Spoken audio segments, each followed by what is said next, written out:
All right, so I wanted to start with Lane Kiffin. Oh, the man himself. The Lane train has been in the news, and this is not even his fault this time. We all know he's good for a quote, but he's out there now having to deal with Michael Wilbon for some damn reason. So the personal attacks are flying on, pardon the interruption. I didn't even know that was still a show. I remember watching it for years and years, but apparently they're still going at it. They're still talking smack, and that's a show Shay and I grew up watching, so definitely an inspiration to us. But there's a good reason we don't watch it anymore, because they don't know what the hell they're talking about when it comes to college football. Let's kick it over to Michael Wilbon, who throws Lane Kiffin under the bus for some damn reason. Because of Lane Kiffin. The answer is Alabama because of Lane Kiffin. There's nothing to be proud of if you're a college footballer or any other sport but Lane Kiffin. Lane Kiffin's a clown. Lane Kiffin has been an embarrassment at multiple stops. I mean, nobody's going to run out there and say, yeah, I want Lane Kiffin right here on the logo representing me. The answer is Alabama, Tony. Lane Kiffin's a cute little story for guys like us who have to talk about sports every day, and we can come in Monday and say, ha, ha, ha, Lane Kiffin. Once again, Lane Kiffin equals embarrassment at some point wherever he is. Alabama. He hasn't been. All right, and then Lane Kiffin has been tweeting up a storm about this, firing shots, pretty much not firing shots, but just responding with, wishing kindness towards Michael Wilbon. And then he was on the Paul Feinbaum show here on Wednesday and had a terrific response. He got Feinbaumed. I just thought it was unusual.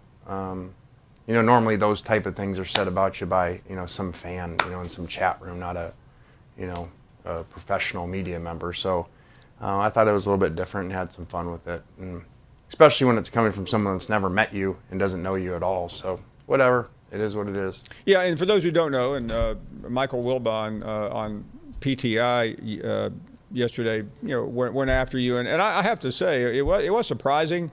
It seemed, if somebody had said that about you 8 or 9 years ago, maybe there would be some justification. Maybe there wouldn't be. I don't know. I'm kind of awkward in saying that since I said some of those things 8 or 9 years ago. But I did see it yesterday. I said, God, that guy Feinbaum me. All right, so if you don't get the reference there, maybe you don't, but when Kiffin was the head coach there at USC, Paul Feinbaum kind of went in on him, kind of similar to Mike Wilbon during College Game Day, and apparently the AD at Southern Cal at the time heard that, and allegedly, as the story goes, that played a part in the AD saying, enough of the Lane Kiffin era. He's a national embarrassment. We got Paul Feinbaum here shouting down Lane Kiffin. So it all comes full circle, and I just thought that was terrific. And that was actually not the only response Lane Kiffin had during the Wednesday SEC coaches teleconference. This time he really did fire some shots at Wilbon. I thought this was great. And he was also asked about that infamous text thread with Kirby. He used to have Will Muschamp and Jeremy Pruitt, but apparently those two no longer allowed in the text thread.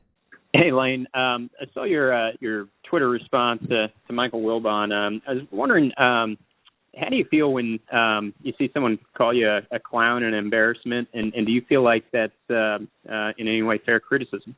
Well, I think everybody, has a right to whatever. You can't control what people do, and, I worry more when the person's actually met you and knows you and then says those things versus someone that has never met you and doesn't know you at all. To say those things, it's pretty over the top compared to what most professional media say, but, you got attention, so maybe that's the name of the game.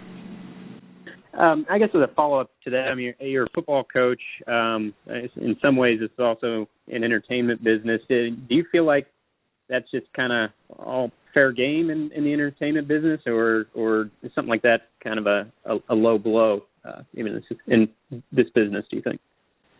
I think everyone's entitled to say what they want. Like I said, usually, professional media usually don't go that far. Again, especially when you've never met them and they don't know you at all. So, but it is what it is. I mean, it's not like the guy had earth-shattering news with his, that Alabama's, going to beat us. I mean, he should go to Vegas with that earth-shattering prediction. And I remember you said a few years ago, or maybe it was last year, that you guys were on your former assistants had a text thread going. Do you guys still do that? Well, Jeremy and Will aren't head coaches anymore, so our thread died down a little bit. But you guys still have it when maybe you and Jimbo and Kirby, or? Jimbo didn't make our cut. He was a long time ago, so it was more the people that were at Alabama. All right, so how great was that? So, hey, credit Lane Kiffin. And you know what he's really doing here, which I think is genius? He's trying to deflect off this huge topic with the Alabama game. Of course, he's still getting asked about it left and right, but the bigger story right now in the middle of the week is all this Michael Wilbon calling him out. And I think that is perfect for Lane Kiffin, Matt Corral.